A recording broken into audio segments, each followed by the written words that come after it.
This is Paris, the most beautiful city in the world. It has an Eiffel Tower. It has beautiful architecture. It has beautiful people. Welcome to Paris! But what if I told you that this Paris is entirely fake?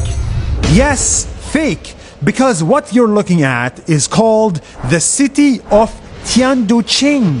It's a city in China that's 6,000 miles away from the real Paris, because someone in China decided to copy Paris detail for detail, with the same Eiffel Tower, same French buildings, same streets, same fountains, and even the same statues. This is the fake city of Paris. It is one of China's most interesting projects, and it's not even the only one.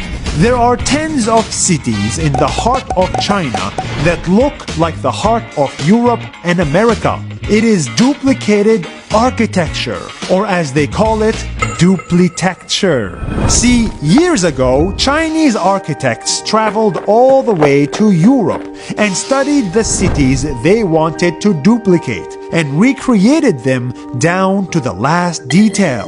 From the pavements, to the street names, to the bridges, the apartments, the phone boxes, they are all almost exactly the same as those you would find in Europe.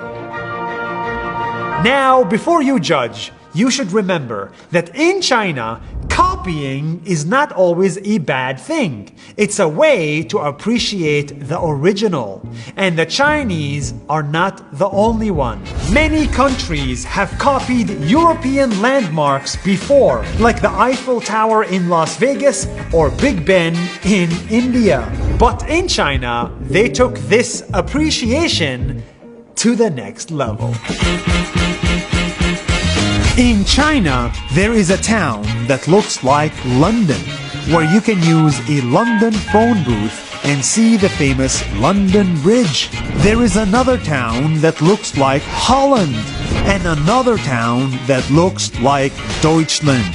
Welcome to China. Welcome to China. Welcome to China. When Aline and I visited Paris, it felt like the real deal. It felt romantic.